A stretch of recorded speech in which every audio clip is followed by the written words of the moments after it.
Hi guys. जय हिंद, जय भारत, वंदे मातरम। एक बार फिर स्वागत करता हूँ आप ही के अपने YouTube channel all India job news पर। तो कैसे हो मेरे सीआरपीएफ ट्रेड्समैन के जवानों। पैरामेडिकल स्टाफ का प्रत्येक स्टूडेंट और प्रत्येक जो भावी कर्मचारी है उनके लिए ये वीडियो बहुत ही महत्वपूर्ण होने वाला है, क्योंकि इस चैनल के ऊपर आपको पूरा सीआरपीएफ पैरामेडिकल स्टाफ का पूरा जितना भी लेवल है उसका पूरा कंप्लीट करवाया जा रहा है। तो प्लीज़ इस चैनल को सब्सक्राइब करें और बेल आइकन के बटन को जरूर दबा लें। और एक बात और बता दूं, कमेंट जरूर करें और लाइक तो बिल्कुल भी करें, क्योंकि लाइक करने से आप मेरा मनोबल बढ़ेगा और आपके लिए मैं और बढ़िया कंटेंट उपलब्ध कराने की कोशिश करूंगा। तो मैं आज आपके लेकर आया हूँ संज्ञा, जो आपके सीआरपीएफ पैरामेडिकल स्टाफ में हर बार एक क्वेश्चन पूछा जाता है। बहुत हाई लेवल की हमें पढ़नी नहीं है, ऊपर ऊपर से हमको उठानी है, बाकी ज़्यादा डीप में जाना नहीं है। बिल्कुल जितने मैं करा रहा हूँ उतना आप कर लीजिए, आपका 100% सिलेक्शन हो जाएगा। ये ऐसा नहीं है कि आपने अभी एक वीडियो देख लिया और कल मैं वीडियो डालूं वो देखो ही नहीं और 5 दिन के बाद में फिर आपको याद आए कि हमें वीडियो देखना है। ऐसे तो देखो भाई, सिलेक्शन होने वाला नहीं है। ये कंपटीशन बहुत तेजी गति से बढ़ रहा है, आगे तो इतनी तेज गति से बढ़ रहा है कि हमारा सिलेक्शन तो दूर की बात, हम क्राइटेरिया पास नहीं करने वाले। तो प्लीज़ अभी आपके लिए गोल्डन चांस है। और लॉकडाउन ने आपको टाइम भी दे दिया है। लॉकडाउन ने आपको अगस्त तक का टाइम दे दिया, जैसे मुझे जानकारी मिली है कि अगस्त से पहले आपके एग्जाम होने का कोई चांस नहीं है। तो हम शुरुआत करते हैं आपकी संज्ञा। संज्ञा की परिभाषा किसी व्यक्ति, स्थान, वस्तु आदि के नाम के गुण, धर्म, स्वभाव का बोध कराने वाले शब्द को क्या कहते हैं? संज्ञा कहते हैं। संज्ञा जैसे श्याम, आम, मिठास, हाथी आदि। या आपकी देखिए ये परिभाषा दूसरी आपकी, ठीक है। वह विकारी शब्द जिससे किसी विशेष व्यक्ति, वस्तु, भाव, जीव के नाम का बोध हो उसे संज्ञा कहते हैं। किसी व्यक्ति, वस्तु, प्राणी, स्थान, भाषा, अवस्था, गुण या दशा के नाम को संज्ञा कहते हैं। संज्ञा शब्द का प्रयोग किसी वस्तु के लिए ना और वस्तु के नाम के लिए होता है। यानी कि संज्ञा शब्द का प्रयोग होता है वो किसी वस्तु के लिए ना होगा बल्कि वस्तु के नाम के लिए होगा। जैसे हिमालय, राम, हनुमानगढ़, पुस्तक, बीमार, गाय। ठीक है। उदाहरण, रावल और अमित दोस्ती स्कूल के समय से। ठीक है। गुजरात की राजधानी गांधीनगर है। बुढ़ापे के समय सबसे ज्यादा खराब होता है। ठीक है। अब तो पानी के भी पैसे देने पड़ते हैं, बिल्कुल देने पड़ते हैं। काले घोड़े सफेद घोड़ों से ज्यादा खूबसूरत होते हैं। सच और झूठ के बीच का फर्क इंसानियत है। ये सब उदाहरण है। मेरे छोटे भाई का नाम आर्यन है। मुझे अब किसी पर विश्वास नहीं होता। मैं बड़ा होकर फौज में जाना चाहता हूँ। आप ही की तरह सपना है ये, आप ही के लिए मैंने ये उदाहरण डाला है। आप बड़े होकर फौज में जाना चाहते हो, अपने माँ बाप का सपना पूरा करना है, तो सीआरपीएफ पैरामेडिकल स्टाफ के लिए बेस्ट चॉइस हो सकती है। अब हम बात करते हैं संज्ञा की। संज्ञा के मुख्यतः 3 भेद होते हैं: व्यक्तिवाचक, भाववाचक और जातिवाचक। परंतु अंग्रेज व्याकरण के कारण कुछ विद्वानों ने संज्ञा के 2 प्रकार मानते हैं: द्रव्यवाचक संज्ञा, समूहवाचक या समुदायवाचक संज्ञा। तो इन टॉपिकों को भी मैं आपको बता दूं, ये भाग भी मैं अभी इसी क्लास में करा देता हूं। संज्ञा का टॉपिक आज हम कंप्लीट करेंगे, पूरी संज्ञा कंप्लीट करेंगे। जितना आप इस वीडियो को 5 से 7 बार देखोगे आपके लिए संज्ञा बिल्कुल आसान हो जाएगी। जितने मैंने टॉपिक बताया कि आप 10 टॉपिक तैयार कर लो, आपका सीआरपीएफ पैरामेडिकल स्टाफ में 100% सिलेक्शन होने वाला है। तो हम चलते हैं आपका फर्स्ट कौन सा है? व्यक्तिवाचक संज्ञा। तो व्यक्तिवाचक संज्ञा के ऊपर हम चलते हैं। तो ये हमारा आ गया है व्यक्तिवाचक। व्यक्तिवाचक संज्ञा की परिभाषा: किसी भी विशेष व्यक्ति, वस्तु या स्थान के नाम का बोध कराने वाली संज्ञा को व्यक्तिवाचक संज्ञा कहते हैं। यानी कि व्यक्तिवाचक संज्ञा सभी व्यक्ति, वस्तु या स्थान की संपूर्ण जाति में खास नाम बताती है। जैसे भारत, चीन यह स्थान है। किताब, साइकिल कोई वस्तु है। सुरेश, रमेश, महात्मा गांधी व्यक्ति है। व्यक्तिवाचक संज्ञा के उदाहरण, आप ये उदाहरण ध्यान से देख लो। आपके उदाहरण ही पूछे जाते हैं कि इनमें कौन सी संज्ञा है, इनमें कौन सा समास है, कौन सा उपसर्ग है, कौन सा प्रत्यय, ये सब इनमें उदाहरण ही पूछे जाते हैं। यहाँ पे पैरामेडिकल स्टाफ और जितने भी ट्रेड्समैन की एग्जाम होती है उनमें। तो मैं बता दूं, रमेश बाहर खेल रहा है, व्यक्तिवाचक संज्ञा है। विकास फुटबॉल खेलता है, व्यक्तिवाचक संज्ञा है। राम मेरा दोस्त है, व्यक्तिवाचक संज्ञा है। मैंने आज अंग्रेजी किताब खरीदी, व्यक्तिवाचक संज्ञा है। मुझे मराठी में बात करना बहुत पसंद है, व्यक्तिवाचक संज्ञा है। मैं अभी जापानी भाषा सीख रहा हूँ, व्यक्तिवाचक संज्ञा है। दिल्ली काफी पुराना शहर है, व्यक्तिवाचक संज्ञा है। विकास फुटबॉल खेलता है, व्यक्तिवाचक संज्ञा है। भारत में 22 भाषाएं बोली जाती है, व्यक्तिवाचक संज्ञा है। तो ये देख लीजिए, आपके लिए एक जीके का क्वेश्चन भी तैयार हो गया कि भारत में कितनी भाषाएं बोली जाती है। भारत में 22 भाषाएं बोली जाती है। मैं अमेरिका जाना चाहता हूँ, मैं बेंगलोर में रहता हूँ। मुंबई एक स्मार्ट सिटी बन गई है। आगरा में ताजमहल है, ठीक है। ताजमहल विश्व के 7 अजूबों से एक है। दिल्ली में कुतुब मीनार है। ये मैंने उदाहरण ऐसे डाले हैं कि जैसे आपके लिए जीके भी तैयार हो जाए और संज्ञा भी तैयार हो जाए।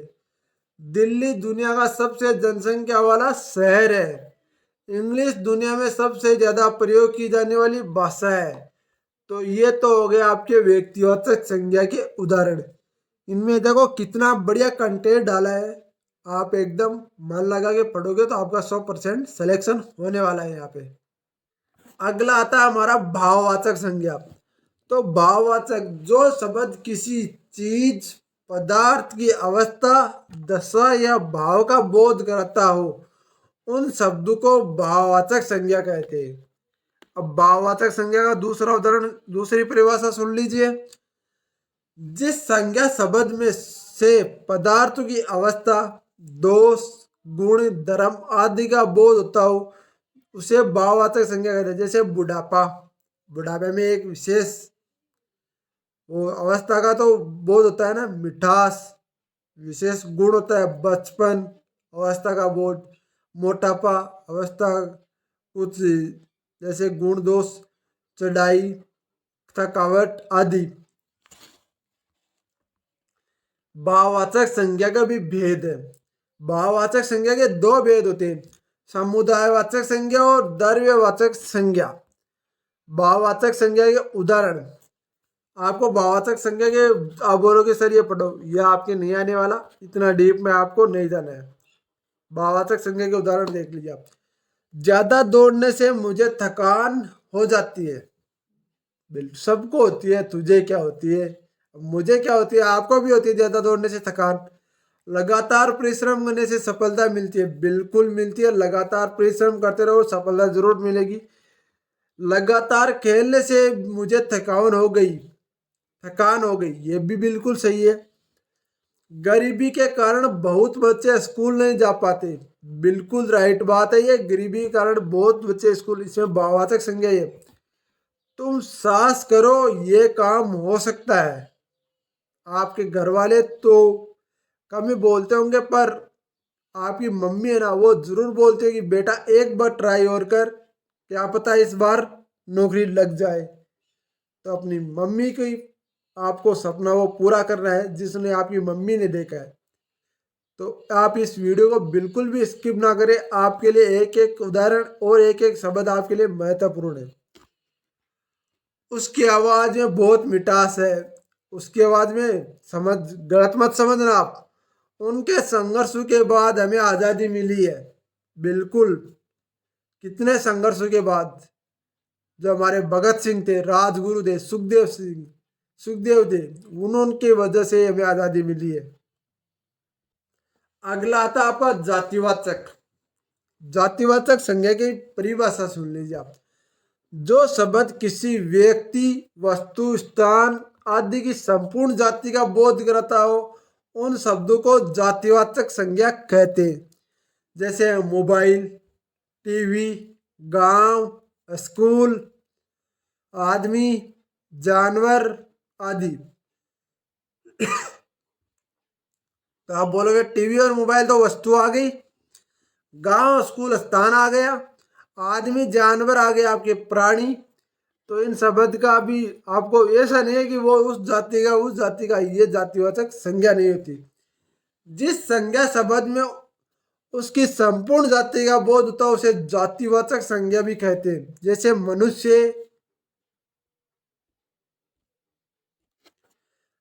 मनुष्य, नदी, नगर, पर्वत, पशु पक्षी, लड़का, कुत्ता, गाय, घोड़ा, भैंस, बकरी, नारी, गांव आदि में, इनमें सब में जातिवाचक संज्ञा है। तो आप जो भी ये शब्द आपको जहाँ कहीं भी दिख जाए उसमें आपको जातिवाचक संज्ञा करनी है। तो जातिवाचक संज्ञा के उदाहरण देख लीजिए। गाय, गाय बोलने से पहाड़ी है, हरियाणी जर्सी है, काली है, सफेद है, देसी है, विदेशी है आदि सभी गायों का बोध आता है। अतः गाय एक जातिवाचक संज्ञा हुआ, क्योंकि गाय जानवरों की एक जाति हुई। लड़का, बोलने में सभी तरह के वह सभी जगहों पर लड़कों का बोध होता है। जैसे रामू, श्यामू, विकास, आकाश, पीटर, मार्टिन, डार्लिन, सिंधु, परमिंदर, मनुष्य आदि। मनुष्य जाति का लड़का एक खास अवस्था वाली जाति हुई। नदी, नदी शब्द का प्रयोग करने से पर हमें विश्व की सभी नदियों का बोध होता हुआ है। यह शब्द हमें किसी विशेष नदी जैसे गंगा का बोध न कराकर सभी नदियों का बोध करा रहा है।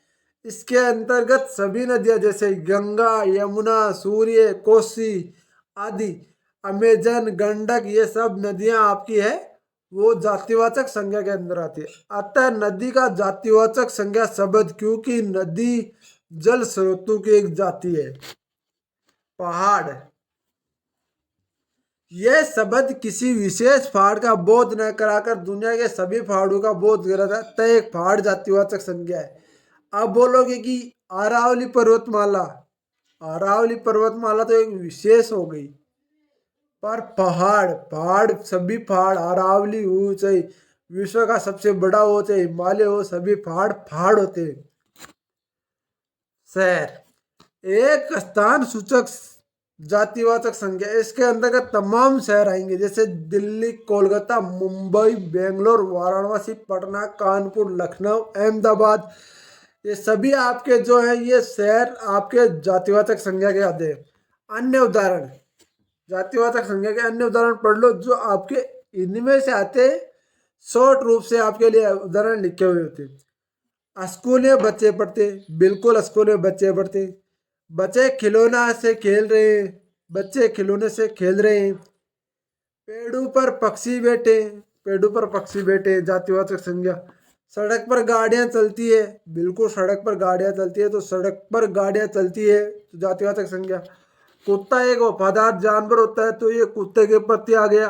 आजकल शहरों की जनसंख्या तेजी से बढ़ रही है, तो मैं बता दूं आजकल शहरों की जनसंख्या तेजी से बढ़ रही है, ये सब जातिवाचक संज्ञा के उदाहरण है।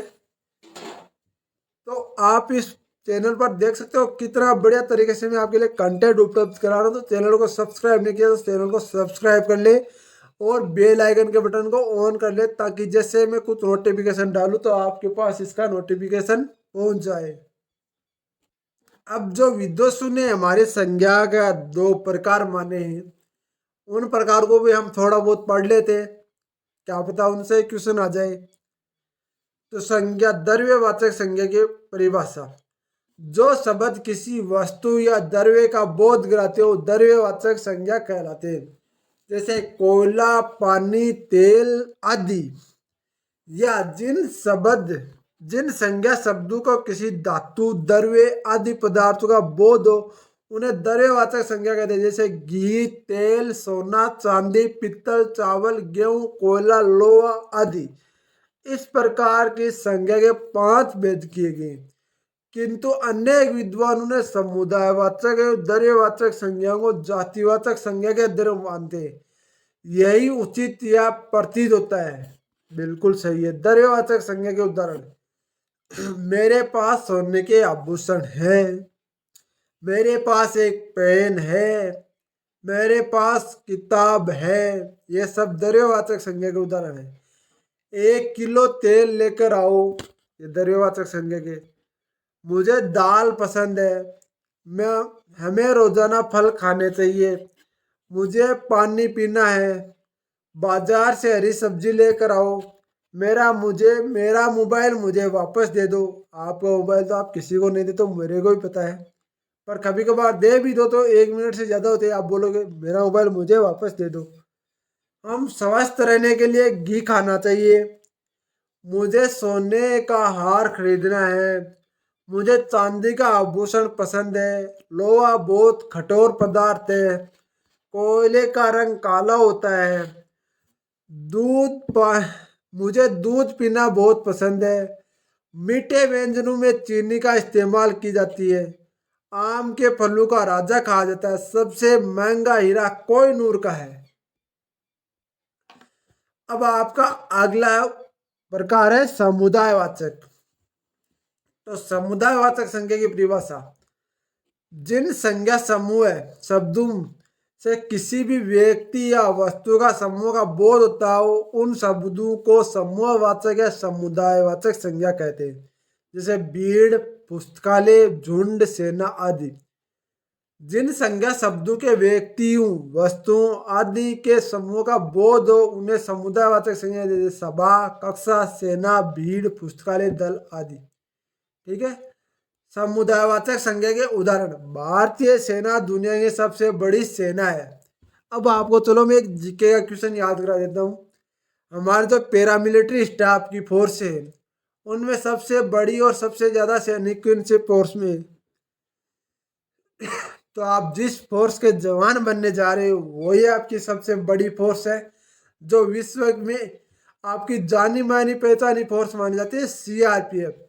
लगभग 13 से 14 लाख जवान है इसके अंदर। तो आप किस फोर्स का हिस्सा बनना चाहते हो? आप सीआरपीएफ के बनना चाहते हो, या एसएसबी, या ये सब ट्रेड्समैन वाली वैकेंसी है उसके लिए? तो आपको सोचना है। कल बस स्टैंड पर भीड़ जमा हो गई, ये भी एक समुदायवाचक संज्ञा का उदाहरण है। मेरे परिवार के 4 सदस्य हैं, मुझे 1 दर्जन केले खरीदने हैं। भारतीय सेना विश्व की सबसे बड़ी सेना है। मेरी कक्षा में के विद्यार्थी घूमने जा रहे हैं। जंगल में हिरणों का झुंड, अंगूरों का गुच्छा मीठा है। मैंने फलों का गुलदस्ता खरीदा। मेरे परिवार में 4 सदस्य हैं। ये तो देखो वापस ये आ गया। तो कल रात एक चोर के समूह को रंगे हाथों पकड़ा गया। तो ये आपकी संज्ञा कंप्लीट हो गई। इससे बाहर आपका कुछ नहीं जाने वाला। तो संज्ञा टॉपिक आपके लिए महत्वपूर्ण है, और संज्ञा को पूरा इस वीडियो को आप एक बार समझ में ना आए तो आप 2 बार देखें, 3 बार देखें, 5 से 7 बार देखोगे, ये वीडियो आपका ऐसा कैसा दिमाग में छप जाएगा। तो आपका एक भी क्वेश्चन हिंदी का संज्ञा से आने वाला क्वेश्चन गलत नहीं होगा। आगे भी मैं सभी टॉपिक आपको कराने वाला हूँ। तो प्लीज़ यदि आप चैनल पर पहली बार चैनल को सब्सक्राइब कर ले और बेल आइकन के बटन को जरूर दबा ले। थैंक यू, धन्यवाद।